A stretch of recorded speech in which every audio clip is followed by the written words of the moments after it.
Welcome to ECN Trade Daily Video. Before we begin, it should be noted that any advice is of a general nature only and that your personal circumstances have not been taken into consideration. Hello everyone, my name is Rob Clayton and thank you very much for joining me.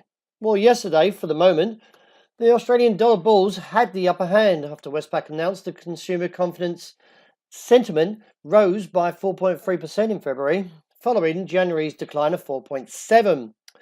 The rally took the highs of 71.35 and briefly looked above the resistance of 71.25 before a sharp decline, and now questions whether this is a negative candlestick and therefore could see a move towards 70.60. Beneath 70.60 would give further scope to the downside and look towards an objective that I still hold at this stage at 69.40 to 60 and reassess from there.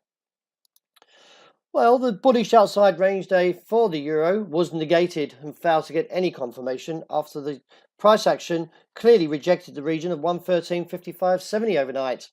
With the dollar index surging back to the highs that recently posted at 96.98 and last night was 96.95, is that the market could see further strength in the dollar, and as the ADX is trending to a bear case for the euro, now looks towards 112.55.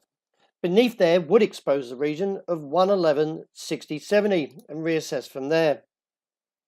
It is assessed that the market will likely fail from any challenges to the top side, and I see resistance at this stage at 113.05.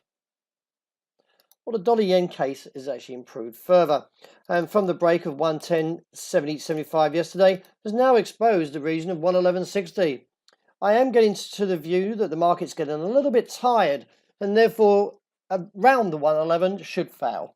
I do expect to see a move back to the downside. Now, a break beneath 110.45 would give further scope and see a target of 109.70.75 as an objective.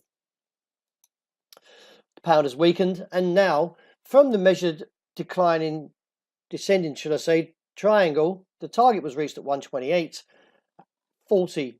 Now, a break of 128.40 would give further exposure to the downside and see a target of 126.70 as next. There is a little bit of divergence here, so do be careful and don't get too bearish, as we could still possibly get a rejection from the downside. I'm not overly negative at these levels, although the case may see a weaker pound, but at this present stage with the divergence does sort of back me away a little bit to the bearish case. The outlook for gold is weakened again overnight and is playing this seesaw of 1,300 to 1,326 range at the moment. I said I'm a buyer from 12.97 to 13.01, and I do expect to see minor support at 0.4 draw the bears back to the challenge of a bearish case to see a rise towards 11 back to 16. I'm not negative down at these lows, and I do expect to see a rebound very, very soon.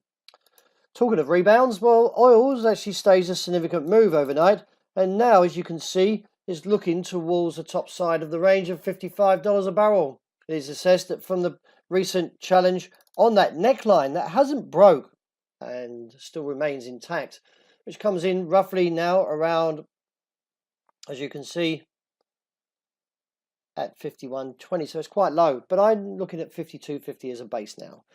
If that's holding, then we should see further rises beyond 55 and up to $58 a barrel. Well, that wraps up for now. Thank you very much for joining me, and as always, look out for the intraday report, and I hope you enjoy the rest of the day that's ahead.